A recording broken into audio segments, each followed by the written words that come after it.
So there are a lot of things that I want to ask, but I think we have started on a very good note where we've tried to understand elementarily what happens in fintech. Is there anything that you want to add or tell our students who would want to get into this space? Should they do it? Should they work with a startup and learn how it is going on? Should they just jump all in? What should they do?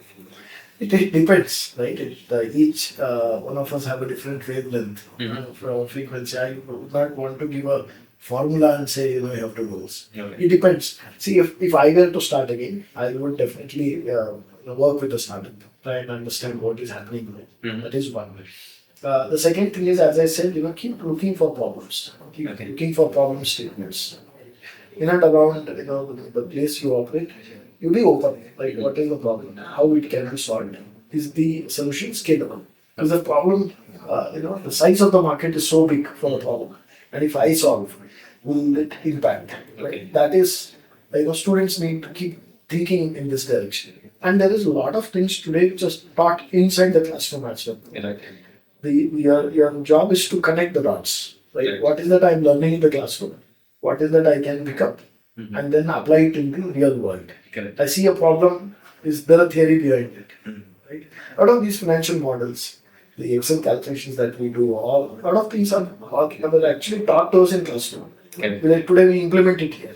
So that has to be the mindset is what I believe. These are my learnings. That is how I look at things. And then try solving these problems. Stay curious. That is what it is. So I'll ask you something that I have always had and suddenly came. You don't look a day older than 35. I might be wrong. You might be just 33 now. But what I see is there are a lot of Gen Z kids who would just enter the startup ecosystem. And there's this one complaint that a lot of founders have. Gen Zs don't comply to the rules. They're always rebels. They don't like something, they leave it. If they don't come to work, they just write to a mail saying, I'm not sick, I'm not coming. It is not an issue. Do you think that is a problem that you have experienced any time or you're okay with this?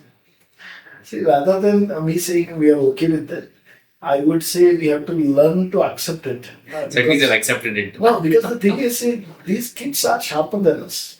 Right? They have better ideas than us. Correct. They do not work like us. And why force certain fashion and template on these kids who have very innovative, crazy ideas? On the floor, we have a lot of people, right? So it's about the mindset, right? We have a traditional mindset. We say ABC, this is how it should work. But they look at things very differently. Correct. And that has been a big advantage for us. You work with them. You see, the biggest thing is when we hire people, if we have to hire where they will come and tell us what is the solution. Because you have a company pays salary, but you come and tell us what needs to be done, what and how, that's the solution. Correct. But if you hire people with the mindset that I'll bring somebody, I will tell them what to do and also pay them, that doesn't make sense to me, right? Because you are giving him work and you are also telling how to do it, and you are paying for it. Correct. Right? What has to be our mindset is, look, this is the task, this is the problem statement. I hire somebody who is very capable, has that mindset.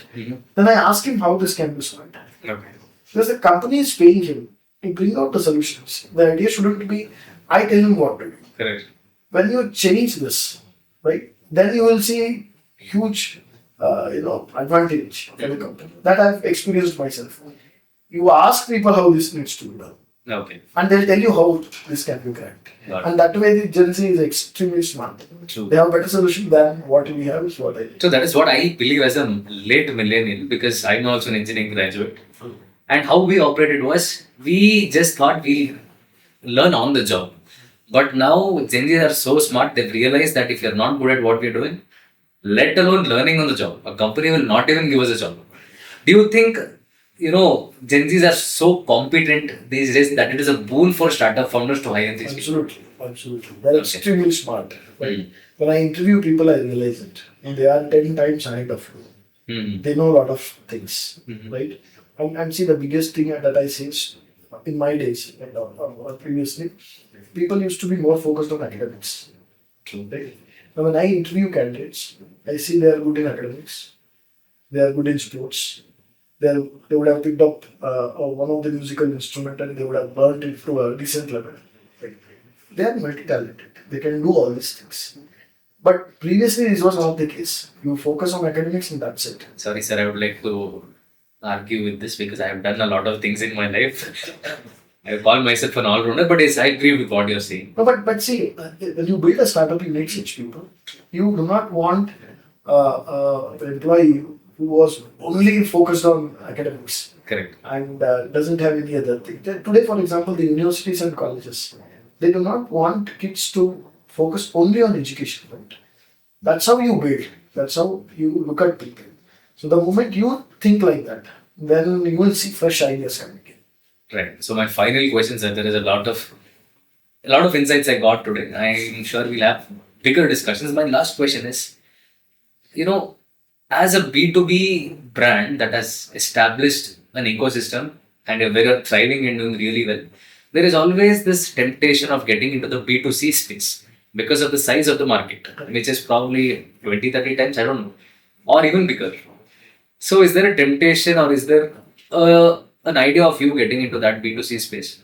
B2B, B2C, no, as of now, we do not want to do that. Okay. Because the market in which we operate, B2B, supply chain or anchor-led supply chain financing, is humongous. Right. We have a lot of other products which can be done within this space. Okay. So, as a company, the kind of thing that we have built so far, we would want to explore all these other options first before maybe getting into B2C or any other vertical. As of now, we do not have such plans. Okay. But yeah, B2B is a big space and there are other products which we may want to